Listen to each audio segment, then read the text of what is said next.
Vous écoutez Radio Légumes et compagnie, le balado consacré à la culture et l'entretien des plantes comestibles.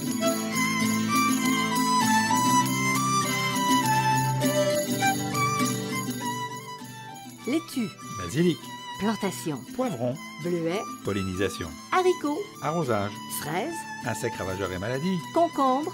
fertilisation. Radio Légumes et compagnie, le balado qui vous dit tout pour cultiver et entretenir simplement les plantes comestibles de façon naturelle.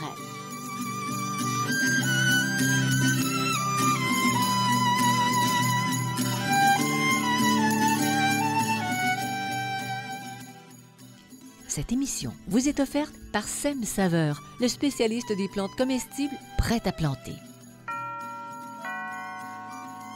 C'est l'heure du jardinage, car qui jardine, dîne! Des plants de légumes savoureux et colorés, de fines herbes qui font voyager, de petits fruits irrésistibles, tout prêt à planter. C'est ce que vous propose Sem Saveur. Consultez la page Facebook et le site web de Sem Saveur pour des astuces de jardinage et des idées de recettes.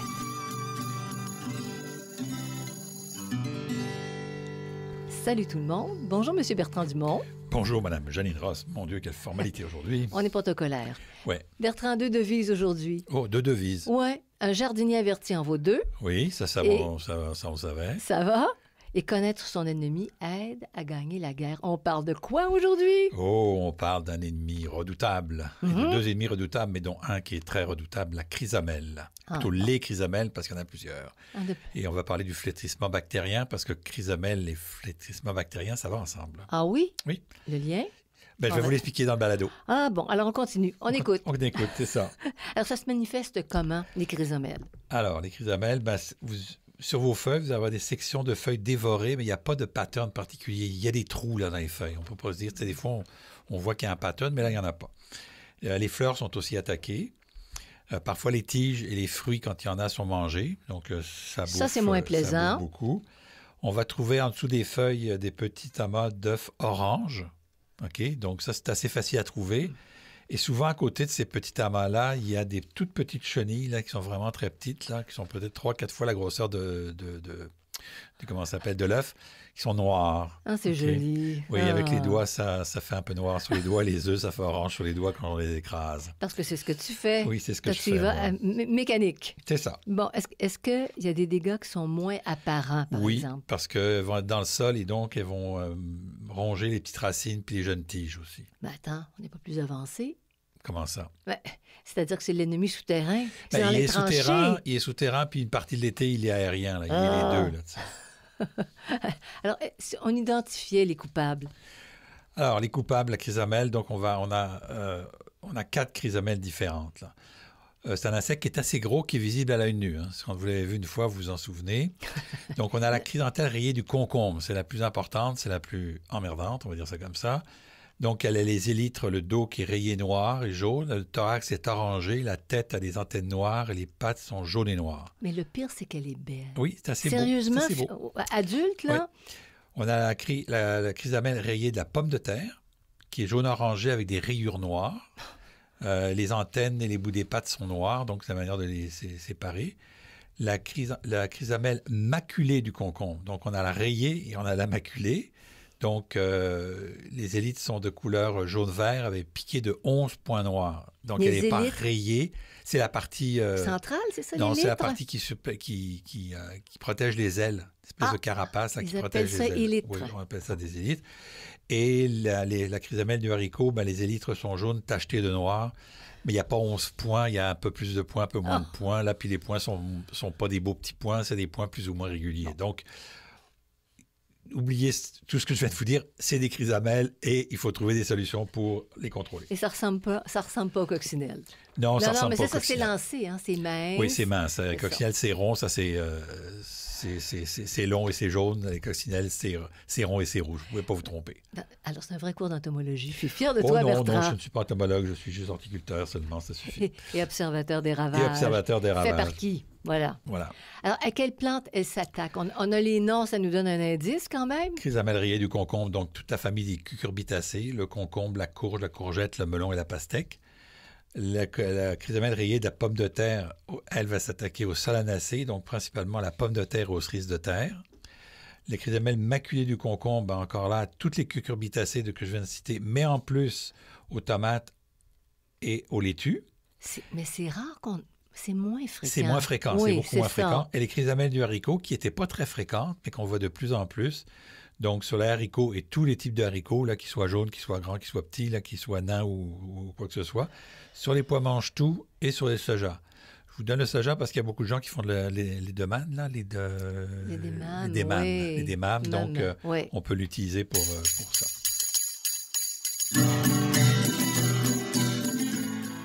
Vous écoutez Radio Légumes et compagnie, le balado consacré à la culture et l'entretien des plantes comestibles.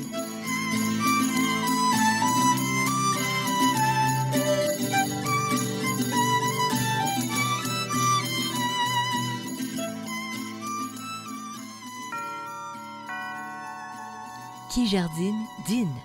L'heure est au jardinage et au prêt à planter. C'est ce que vous propose Sem Saveur, une gamme de plantes cultivées pour vous par un producteur de plus de 35 ans d'expérience. Obtenez des récoltes savoureuses avec 132 variétés de légumes, dont 16 patrimoniales, 71 variétés de fines herbes, 14 de petits fruits et 12 de fleurs comestibles. Proposés en différents formats, les prêts à planter de Sem Saveur sont vendus dans toutes les bonnes jardineries du Québec.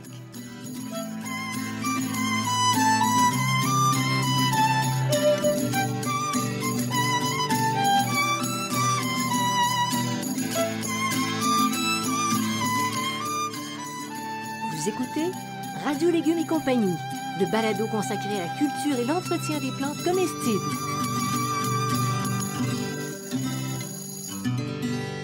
Bon, alors Bertrand, si on pousse notre leçon, entre guillemets, d'entomologie du jardin, pour le jardinier. Pour le jardinier, c'est ça. C'est quoi le cycle de vie de la chrysomèle? Bon, alors, normalement, il y a une seule génération par année, c'est ce qu'on nous dit dans tous les livres. On là. pourrait dire ouf. Et ouf, mais c'est pas tout à fait. Souvent, il y a 2 générations lors des étés très chauds. Et donc, avec le changement climatique, souvent, là, on a des étés qui sont très chauds, là. Les adultes vont donc... Le cycle, c'est que les adultes hibernent sous les feuilles mortes et dans les herbes indésirables. Donc, ils sont dans le sol, sous les feuilles mortes. Bertrand, oui. Pause.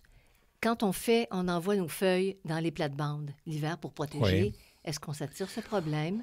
On pourrait se l'attirer, mais c'est trop compliqué à gérer, donc on ne va pas le faire parce qu'on a aussi, en mettant des feuilles, des bons éléments qui vont nous aider. Donc, c'est pas dramatique. C'est pas dramatique. D'accord. Au printemps, dès que la température a fait plus que 10 degrés Celsius, là, les insectes commencent à s'activer.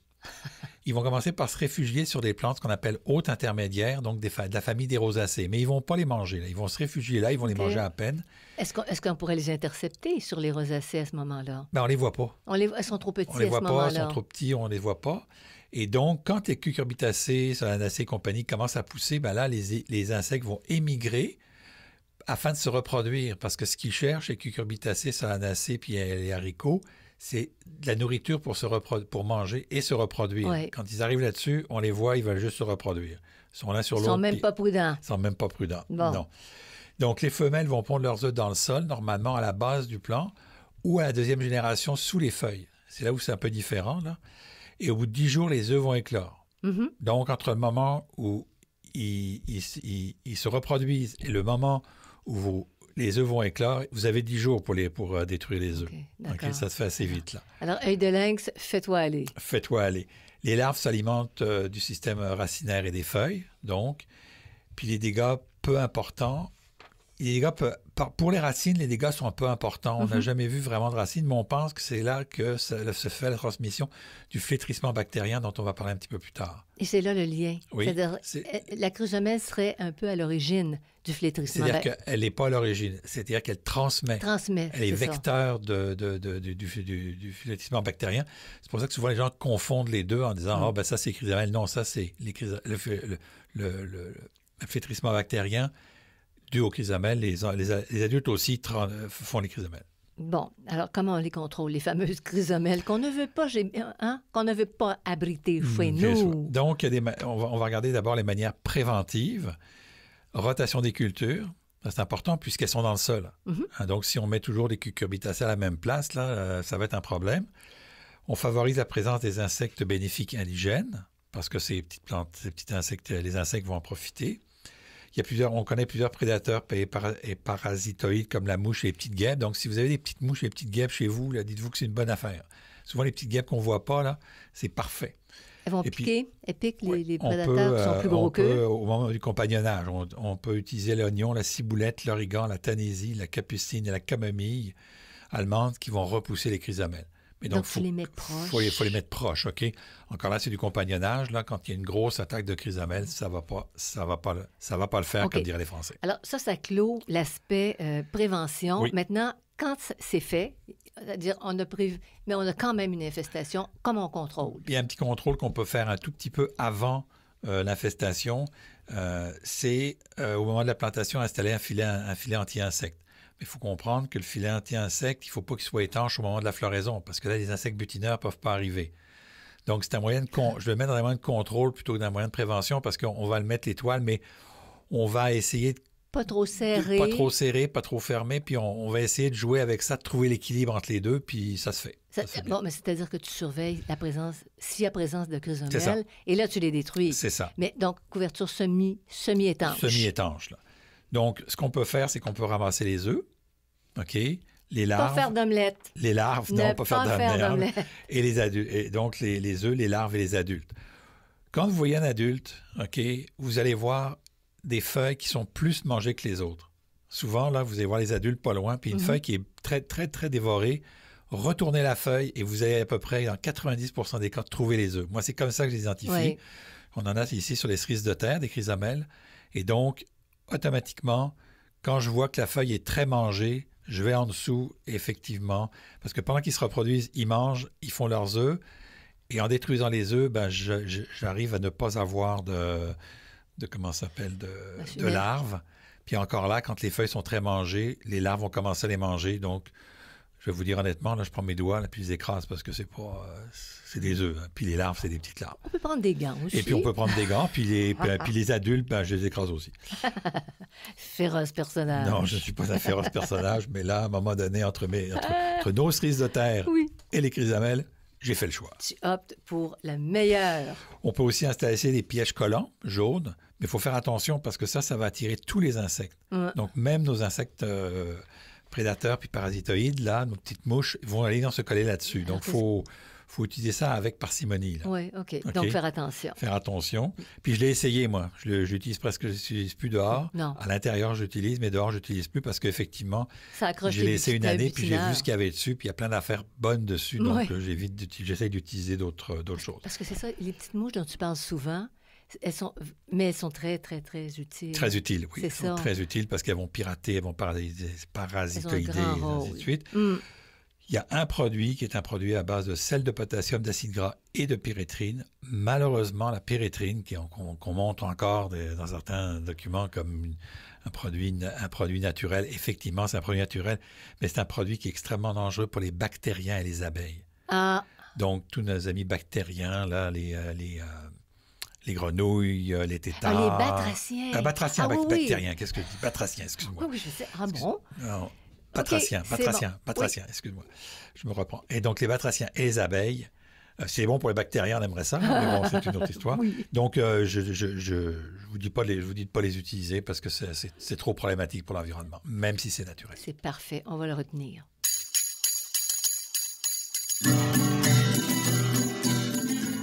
Vous écoutez Radio Légumes et compagnie, le balado consacré à la culture et l'entretien des plantes comestibles.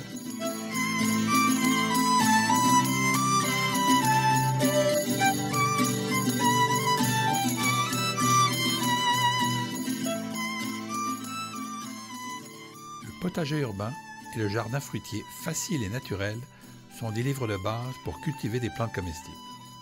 Pour aller un peu plus loin, je vous propose aussi le potager productif sur les rotations et le compagnonnage et le jardin en pot pour les cultures en contenant. À partir de mon expérience personnelle d'horticulteur, je vous propose des centaines d'informations utiles qui rendront plus facile votre pratique du jardinage. Tous mes livres, produits 100% localement, sont en vente dans les librairies du Québec.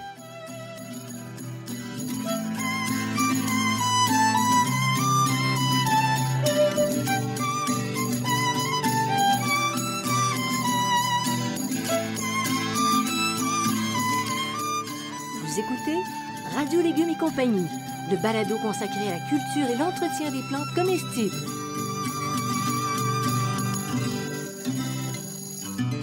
Maintenant, Bertrand, comment ça se caractérise, si tu veux, le flétrissement bactérien des cucurbitacées? Bon, c'est celui-là le bactérien, c'est ça qui me mêlait tout à l'heure, entre le batracien et le bactérien. On a l'impression que les feuilles manquent d'eau. Puis on a beau arroser, les feuilles sont en train de flétrir. Ça revient pas. Puis tout d'un coup, elle va devenir noire puis brûler. Hein, ça devient, là, on le voit surtout avec les concombres à la fin de la saison, là, les bactériennes, ça vient vite. Puis on voit les fleurs qui brunissent puis qui coulent, ce qu'on appelle qui coulent, c'est-à-dire que le fruit va le former, puis une fois formé, il va pourrir. Oups. Il va tomber, il va pourrir, il va couler, ça s'appelle comme ça. S'il y a des fruits, on va voir ce qu'on appelle des nécroses sur les fruits, des espèces de marques sur les fruits. Puis là, tout le plan est atteint.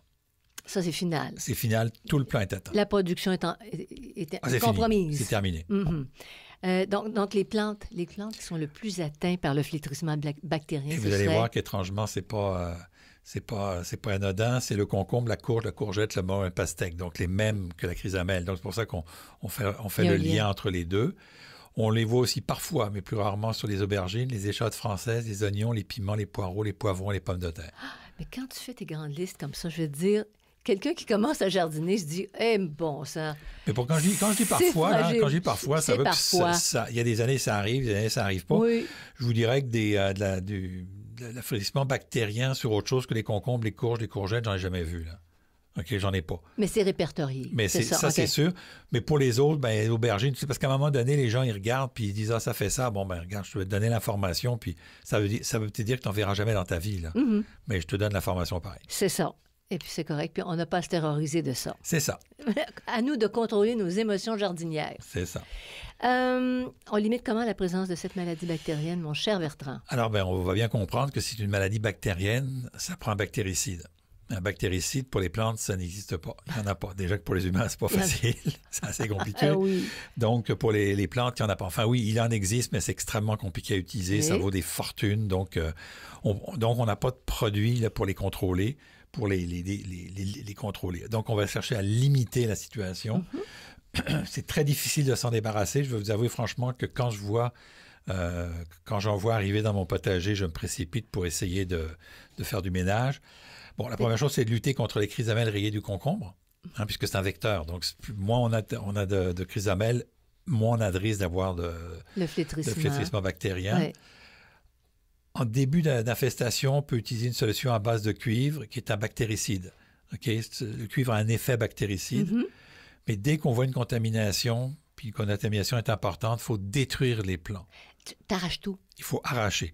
Moi, si je vois, parce que souvent, ça commence par le haut, si je vois qu'il y a un peu de flétrissement bactérien qui commence, je vais aller couper la partie abîmée, mais peut-être un 6 pouces plus bas, là, parce que la contamination est peut-être déjà faite dans 5-6 pouces plus bas. Ouais. Donc, je vais aller couper 6 pouces plus bas pour essayer de sauver ma plante, mais disons que je la sauve de Des fois, c'est 2 semaines qui permet aux concombres d'arriver, de finir leur maturation. Fait que je vais essayer je vais sauver ce qui est en cours, mais je sais que c'est fini pour les concombres cette année. Et donc, les plantes qui sont détruites ne vont pas au compost, à moins que vous vous assuriez que votre compost atteint les 60 degrés Celsius pendant cette semaine. Là, tu y vas avec le thermomètre. Tu vois vraiment le compost parfait. Le compost à chaud, là, mais il faut vraiment qu'il est chauffé, parce que sans ça, les bactéries ne sont pas détruites. Elles sont détruites à 60 degrés Celsius. Donc, elles ne sont pas détruites et elles vont se multiplier. Dans votre compost, elles vont être présentes dans votre sol. Les chrysamelles vont s'y mettre et l'année prochaine, vous venez faire de la multiplication. Donc, vous les prenez, vous pouvez les mettre au compost municipal, là, parce que les autres, c'est des grands systèmes qui vont à haute chaleur. Là. Oui. Ça va. Mais si c'est pour votre compost à vous, il faut faire attention à ce moment-là. Parfait. Alors, à vos tranchées, et Mirador, et les chrysamelles seront bien gardées. Loin de nous. Et le flétrissement bactérien sera éradiqué. Non, on est loin de ça. Bon.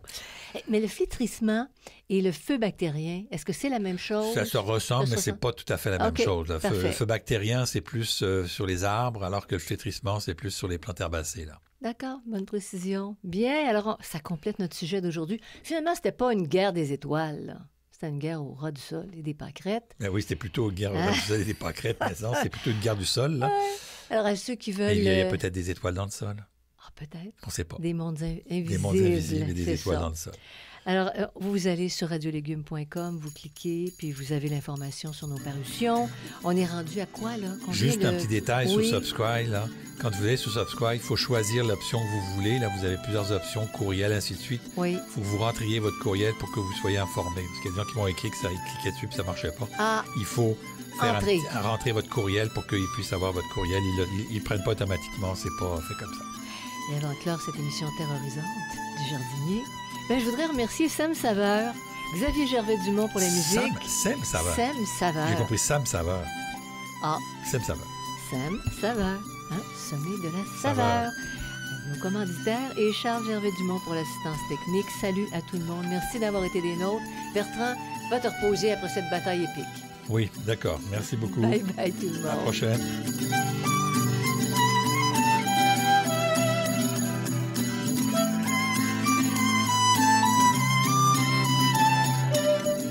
Vous écoutez Radio Légumes et compagnie, le balado consacré à la culture et l'entretien des plantes comestibles.